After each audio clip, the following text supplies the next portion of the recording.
Puigdemont mete presión a Pedro Sánchez y se reafirma en su decisión de votar en contra de la senda de déficit, lo que dejaría al gobierno sin presupuestos y evidenciaría que ha perdido la mayoría parlamentaria de la investidura.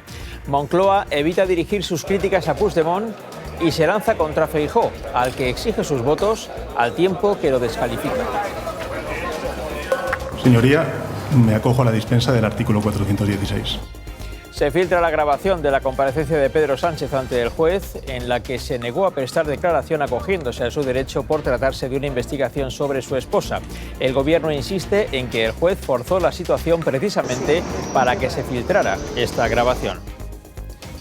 Buenas noches. Además, en Antena 3 Noticias se recrudecen los ataques entre Israel y Hezbollah en Líbano.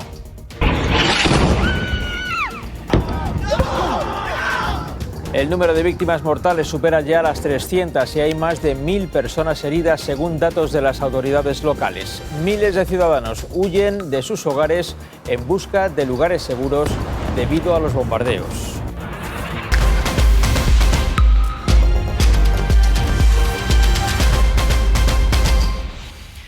Cuando Pedro Sánchez consiguió reunir los votos suficientes para su investidura, se podía suponer que su nuevo mandato como presidente sería una carrera de obstáculos. Han pasado 10 meses desde aquella votación y ya resulta evidente que Sánchez vive al día. Y esa inestabilidad va a quedar de manifiesto de forma palmaria esta misma semana, porque el jueves se votará en el Congreso la conocida como senda de déficit o techo de gasto. Es imprescindible que el Parlamento lo apruebe para que el Gobierno tenga alguna opción de aprobar después los presupuestos generales del Estado. Pero a esta hora del lunes, Moncloa no tiene los votos que necesita. Mientras sus subalternos negocian en España, el presidente ha viajado a Nueva York para participar en la Asamblea General de Naciones Unidas. Hoy ha mantenido un encuentro con el primer ministro de Canadá, con el presidente de Brasil y con el canciller alemán Olaf Scholz. La semana pasada el gobierno sufrió la última de la treintena de derrotas parlamentarias que ya acumula en esos apenas 10 meses de legislatura. Perdió esa votación porque así lo decidió Carles Puigdemont para dejar en evidencia una vez más que Pedro Sánchez depende del prófugo para cada votación. Ese día, al terminar el pleno después de perder, el presidente hizo un gesto a su mano derecha en el partido, Santos Cerdán, que es el hombre clave en las negociaciones del PSOE con Puigdemont. Quería hablar con él. Lo hicieron y 3 días después Santos Cerdán viajó a Suiza para reunirse con varios dirigentes de Junts, incluido probablemente Puigdemont. Eso ocurrió este pasado fin de semana. Moncloa trata desesperadamente de atar los 7 votos de Junts, pero de momento sin éxito. Vamos al Palacio de la Moncloa. Lucía Fernández.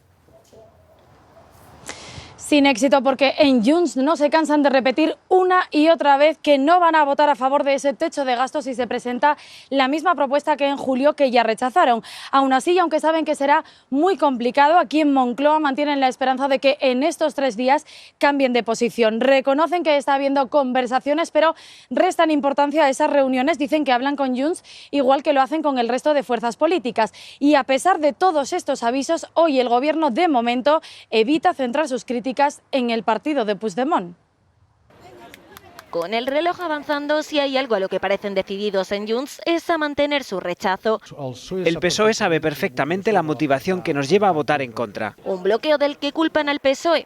Tienen que decidir si quieren nuestro voto. Siguen así tensando la cuerda, poniendo en aprietos al gobierno, donde lejos de reprocharles, lejos de dar por rotas las relaciones, En absoluto. siguen tratando de tender puentes, conscientes de que no solo en esta votación dependerán de ellos. Lo normal es que dialoguemos. La intención es unánime. Vamos a trabajar hasta el último momento. No damos por perdido absolutamente nada. Porque el Partido Socialista va por todas. El problema es cómo, porque sin Junts la suma no da, el techo de gasto no saldría y así, entre líneas. Si el Partido Popular vota en contra, es probable que el gobierno pierda la votación. Eso es lo de menos. Restando la importancia empiezan a asumirlo. No es ningún drama. Enfrente el PP les reprocha que sea ahora cuando les piden ayuda. Su voto en contra será por descontado. También al concierto económico pactado con Esquerra, tanto que los populares incluso no descartan. La gente tiene que saberlo y tiene que reaccionar. ¿Son motivos más que suficientes? Extender su oposición del Congreso a la calle. Moncloa no se rinde y pretende mantener abierta la negociación con Puigdemont hasta el último minuto si fuera necesario. El gobierno ganará o perderá la votación dependiendo de lo que decidan sus socios independentistas. Pero la orden que tienen los socialistas es la de no atacar a Puigdemont, sino culpar al PP. Y lo hacen con una larga lista de calificativos. esta oposición desnortada, esta oposición como pollo sin cabeza del Partido Popular. Una oposición tan exagerada, tan ridícula, tan desquiciada como la que está haciendo el señor Feijóo. El señor Feijóo se ha convertido en ese cuñado cenizo, tristón, con un punto de amargura que cada vez que te ve dice que la vida da asco. Es de los típicos que te minan la moral, que un día le toca la lotería y va a estar más preocupado del papeleo que tiene que hacer para cobrarlo. Insultos, bulos y vinagre. Mucha vinagre.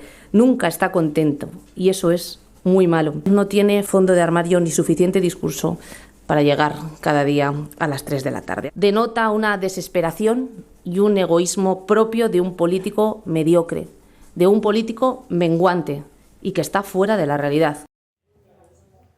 Feijóo es todo esto según el criterio de los socialistas que le piden el voto a Feijóo. Pero Feijóo también tiene su propio criterio sobre los socialistas. Esther Vaquero. Lo tiene y lo comunica. El presidente del Partido Popular cree que Pedro Sánchez no tiene apoyos suficientes para continuar la legislatura y que la situación es insostenible. Además, dice que el Gobierno no tiene capacidad para unir a la ciudadanía.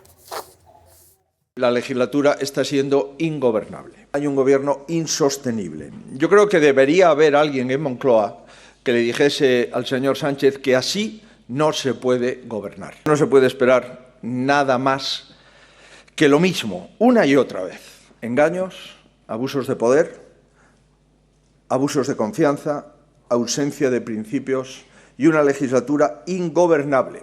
El Gobierno se nos parece a ese hámster que está metido en una rueda y que sigue dando vueltas todos los días. Feijóo ha pronunciado esas palabras ante el Comité Ejecutivo Nacional del Partido Popular, que hoy ha reunido en Madrid a sus presidentes autonómicos. Génova insiste en coordinar ese frente común para abordar la financiación autonómica y descarta cualquier tipo de negociación bilateral con Pedro Sánchez. Patricia Valero. Sí, los presidentes autonómicos ya están pasando por la Moncloa. Feijóo no quiere sorpresas y por eso hoy han definido aún más esa estrategia. Aquí en el PP asumen que el Gobierno intenta dividirlos. Por eso intentan trasladar esa imagen de unidad. Dice Feijóo que el Gobierno no les va a intimidar y que serán firmes ante cualquier privilegio para Cataluña. Se han topado con el muro de los principios, que el Partido Popular no abandonará nunca: la igualdad, la solidaridad y el sentido de Estado. Que les quede claro, lo que es de todos se decide entre todos y de ahí no nos van a mover. Finalizan por ahora las declaraciones del caso Koldo. Hoy ha sido interrogado como investigado el ex subsecretario de Transportes, Jesús Manuel Gómez, al que Óscar Puente cesó hace un mes. Gómez ha dicho que fue el propio Koldo quien puso sobre la mesa la oferta de su empresa y ha llegado a asegurar que lo que decía Koldo era como si lo dijese el propio ministro. Hoy, además, hemos tenido acceso a la declaración como testigo del expresidente de Globalia. En su declaración, Javier Hidalgo dijo ante el juez que no recuerda las supuestas reuniones que mantuvo con el comisionista Víctor de Aldama y la propia Begoña Gómez. ¿Hubo alguna reunión donde estuviera presente el señor Aldama, usted y otros intervinientes en la sede de Globalia? Es posible, no lo recuerdo. ¿No la recuerda? No recuerdo que hice el 16 de junio. En el caso Koldo, de momento, Ábalos no está siendo investigado. Hoy, el exdiputado socialista ha registrado varias preguntas en el Congreso señalando a Marlaska y a Óscar Puente por la auditoría que se hizo en el Ministerio de Transportes. Según Ábalos, las conclusiones de esa auditoría son deficientes, sesgadas e incompletas. A esos asuntos que surgieron en su día en las cercanías del Gobierno se suma la investigación de un juzgado sobre las actividades privadas de la esposa del presidente del Gobierno. Saben que el juez acudió al Palacio de la Moncloa el pasado mes de julio a tomar declaración a Pedro Sánchez. Hoy, Antena 3 Noticias ha tenido acceso al sonido de esa declaración, en realidad de su no declaración, porque el interrogatorio no duró ni 2 minutos. Pedro Sánchez contestó a las preguntas del juez Peinado con pocas palabras y se acogió a su derecho a no responder a las preguntas sobre su mujer.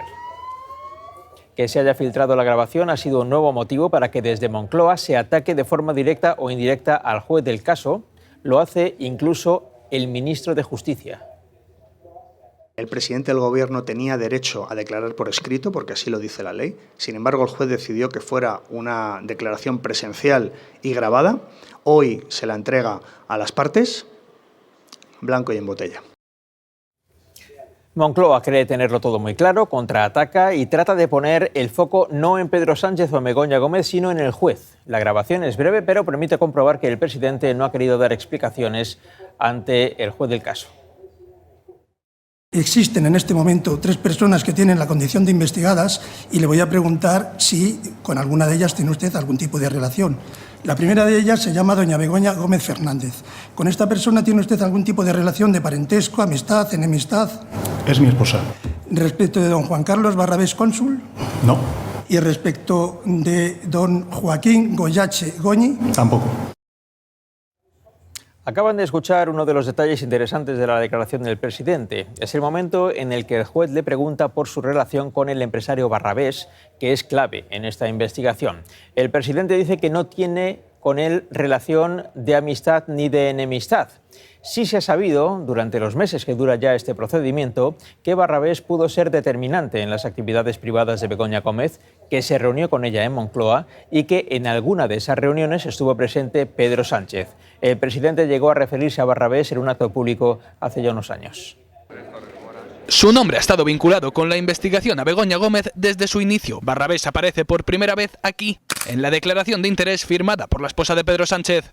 A partir de ese momento, Juan Carlos Barrabés se hace recurrente en los informes, en cada auto, en un inicio como testigo, después como imputado. ¿En alguna ocasión ha ido por el complejo presidencial? Sí, 4, 5. Ante el juez, en sus 2 declaraciones, Barrabés ha reconocido haber visitado Moncloa, la mayoría de ocasiones para hablar con Begoña Gómez sobre su máster, pero también se ha reunido con el presidente del gobierno. A ver a Pedro Sánchez, yo creo que una vez para tener mi opinión sobre cómo está la innovación en España. Asuntos de innovación por los que las empresas de Barrabés son reconocidas incluso por el propio Sánchez en 2021. Consultoría, de asesoría, de formación, de comunicación. El presidente del gobierno elogió al empresario cuando la cátedra de la Complutense en la que Barrabés era profesor ya estaba en marcha. El grupo Barrabés se partió de un negocio familiar y ha dado lugar a un gran conglomerado de compañías. De hecho, una de esas compañías y la propia vivienda de Barrabés fueron registradas por la UCO hace casi un mes en busca de información dentro de una pieza separada que aún permanece bajo secreto.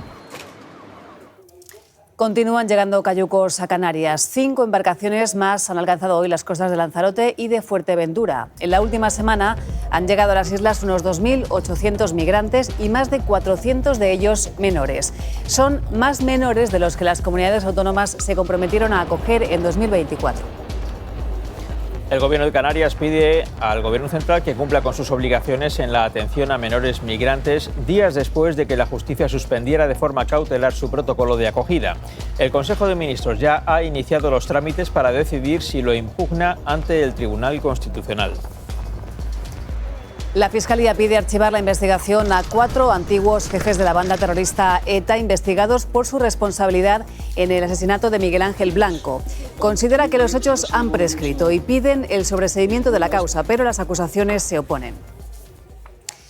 El último informe de la ONG Oxfam pone de manifiesto que las desigualdades en todo el planeta siguen ampliándose año tras año.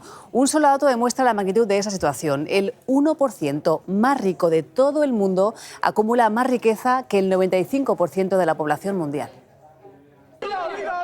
Algunos de los más ricos del mundo son caras famosas, de otros solo conocemos sus yates, sus coches de lujo, sus joyas, sus mansiones, una selectísima minoría de entre los 8.200 millones de habitantes del planeta Tierra. Tan solo 3.000 hogares ultrarricos concentran una riqueza que supone el 13% del PIB mundial. A finales de los 80 suponía el 3%. Viven sobre todo en países del norte donde se acumula el 70% de la riqueza y el 20% de la población. Y trabajan en megaempresas multinacionales. En 1 de cada 3 encontramos a un milmillonario como director o como accionista principal. Controlan casi la mitad de todo el mercado mundial de semillas. Por las manos de apenas 3 grandes gestoras de fondos circula el 20% de los activos de todo el mundo. No son solo cada vez más ricos, sino más poderosos, y así consiguen que las reglas jueguen a su favor. Las grandes multinacionales no están tributando ni tan siquiera el 15% como tipo mínimo al que deberían de tributar. Mientras que los países más pobres tienen que destinar casi la mitad de su riqueza a pagar la deuda que mantienen con el primer mundo. En España el salario medio aumentó poco más de un 4% en 2022 hasta casi los 27.000 euros brutos anuales. Pero no fue el sueldo más habitual ni mucho menos. El más frecuente apenas superó los 14.500.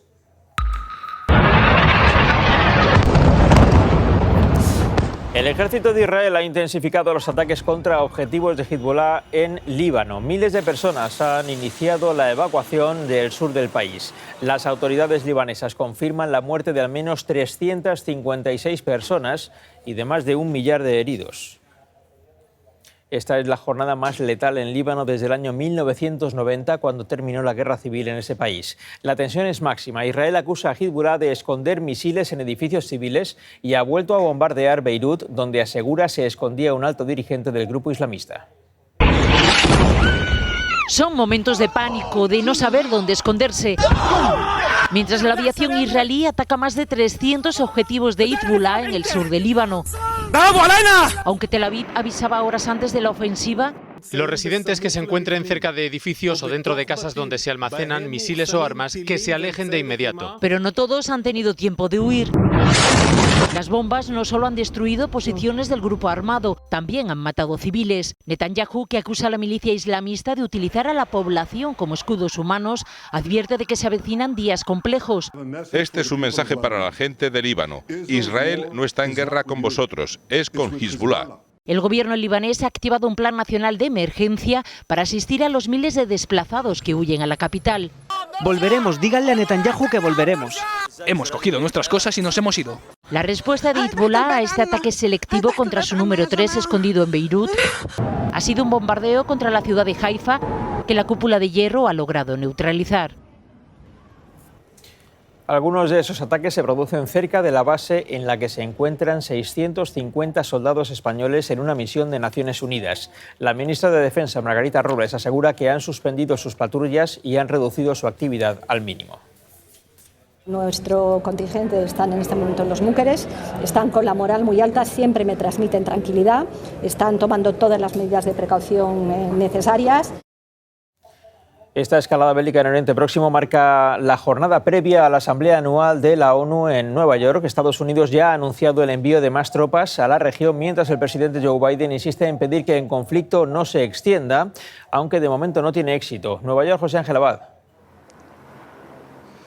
Vicente, aquí la ONU antes del inicio de la Asamblea General no puede ser más clara, expresando preocupación extrema por un posible contagio regional de las hostilidades.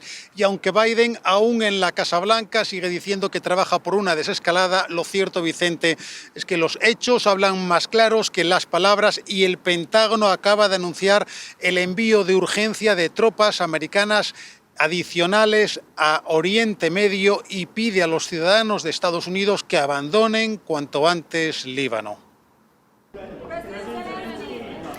El presidente de Ucrania ha viajado a Estados Unidos, donde esta semana presentará su llamado Plan de la Victoria, que incluye presiones para que Rusia acepte negociar la paz. Rusia ha abierto la puerta a estudiar ese plan.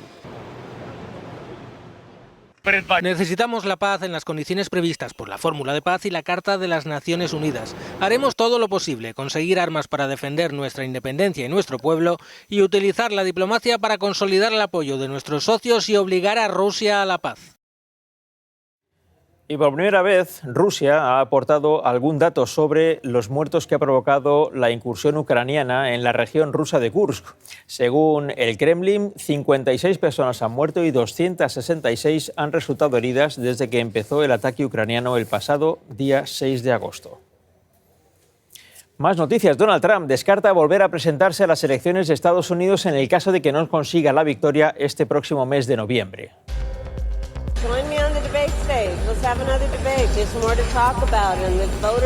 Mientras su rival Kamala Harris insiste en retar a Trump a un nuevo debate con ella. Trump se niega argumentando que ya es demasiado tarde para otro cara a cara.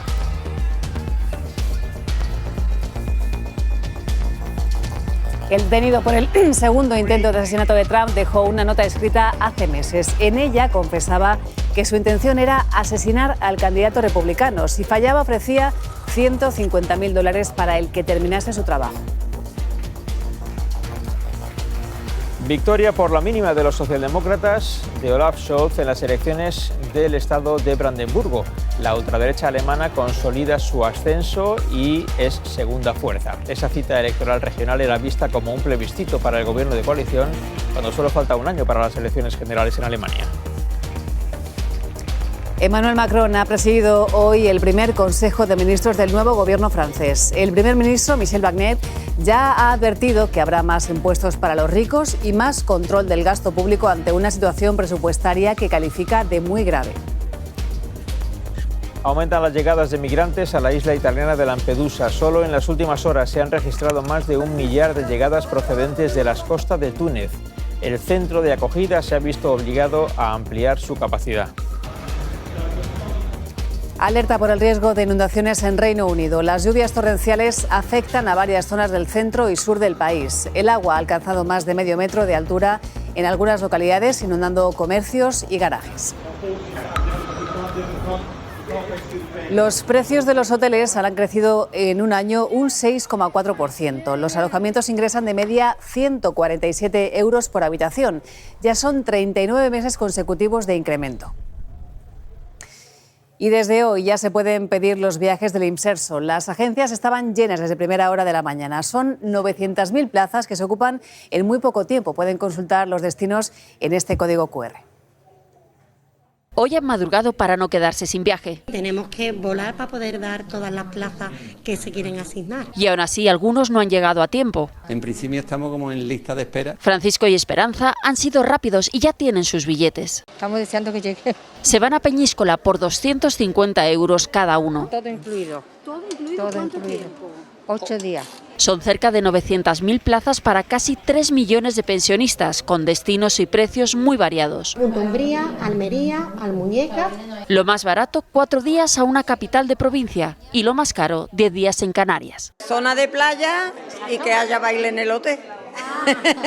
Se pasa muy bien. Todo incluido, el desayuno, el almuerzo, la cena. Los hoteles reciben 25 euros por persona y día y para algunos no es rentable. Y a nosotros pues nos llega a costar, más o menos más de 30 euros seguro por persona y día. Al final la cuenta no sale. Por eso este año varios alojamientos han decidido retirarse del programa.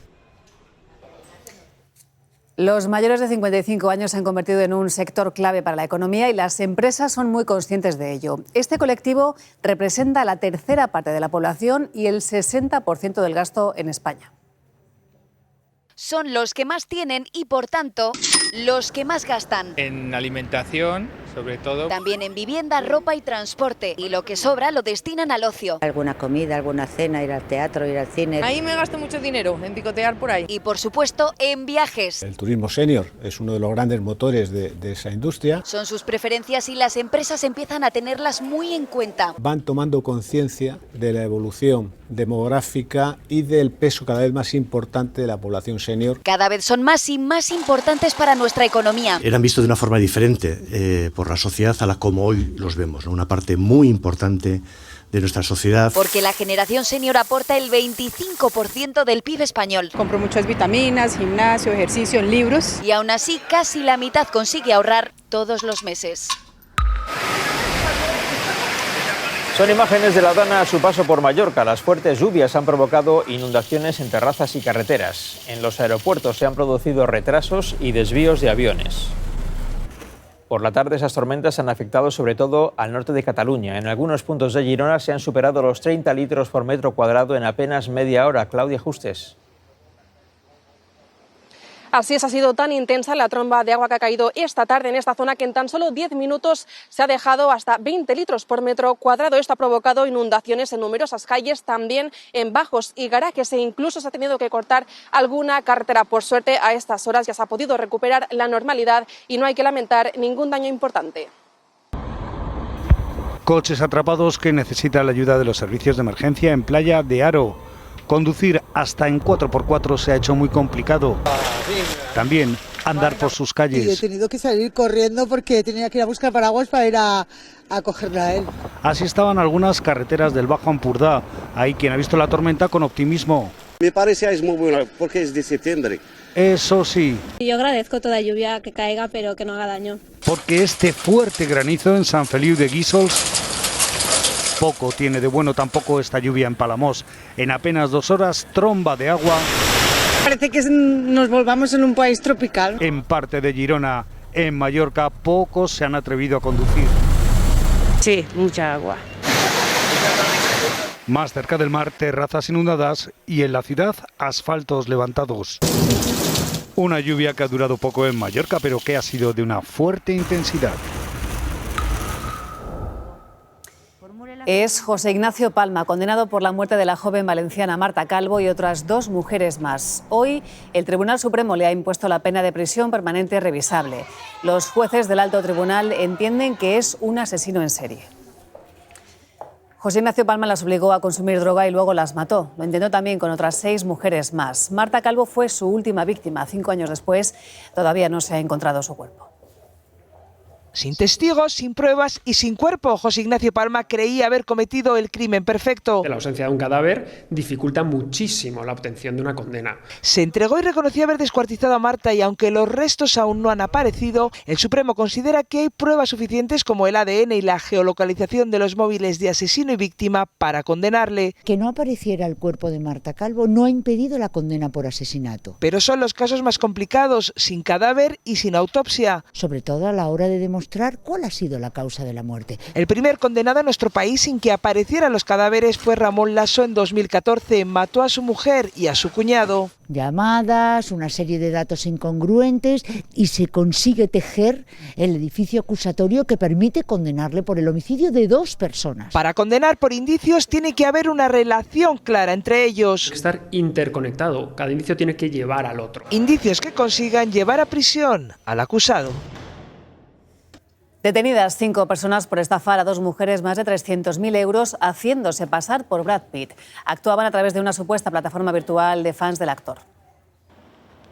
Pensaban que whatsappeaban con el mismísimo Brad Pitt y que éste les ofrecía un futuro juntos. Convencidas de que iban a tener una relación sentimental con él. Falsas conversaciones cada vez más íntimas. Mi amor de ti es verdadero sentimiento desde mi corazón. Y una mentira tras otra. Cariño, de verdad te amo y prometo pagarte todo bien. A pesar de los errores gramaticales, Yo te quiero y está mucho enamorado de ti. ellas caían en la estafa. Empiezan a darle cariño, empiezan a darle confianza. Una vez seducidas, les proponían falsos negocios con el actor. Este les pide en un momento dado pues un dinero para participar en una serie de negocios que supuestamente quiere hacer en España. Antes los delincuentes habían hecho su trabajo, tenían muy estudiadas las redes sociales de las víctimas, ambas mayores de 60 años y, como es habitual en estos casos, vulnerables emocionalmente. Que van a ofrecer que ellas se sientan queridas, que ellas se sientan amadas. En total, más de 300.000 euros estafados a las 2 víctimas, de los que la policía ha logrado recuperar 85.000.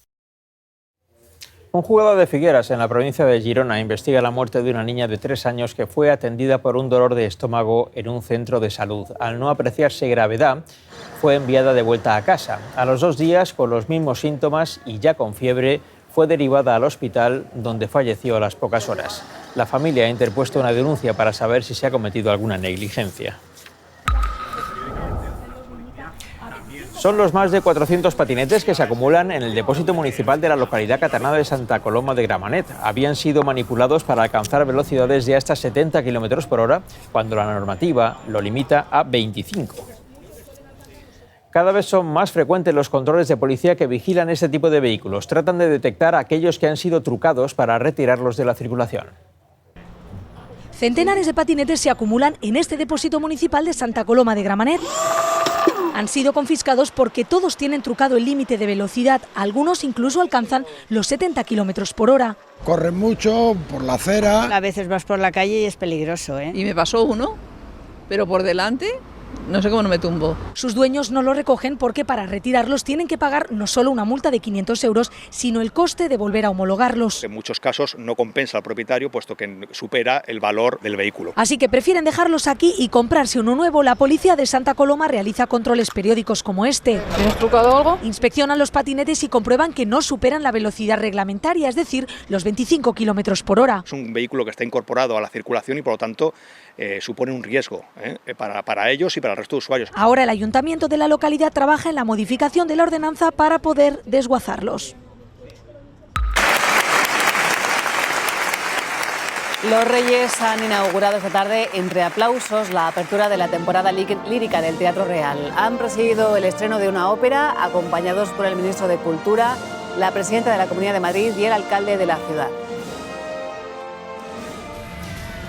Y dentro de unos minutos, justo después de este informativo, El actor Johnny Depp estará en El Hormiguero, irá a divertirse por primera vez a El Hormiguero. El programa continúa con el mejor arranque de su historia. Esta semana también van a visitar El Hormiguero Ricardo Darín, Los Morancos y Laura Pausini. Moncloa dispone de 72 horas para convencer a Puigdemont de que sus 7 diputados deben votar al Gobierno en la votación de la etapa volante de los presupuestos generales del Estado. Será el jueves. De momento, Pedro Sánchez no tiene los votos que necesita, pero aún hay tiempo. La cuenta atrás está en marcha. España, 23 de septiembre de 2024. Buenas noches. Pasen una feliz noche. Hasta mañana.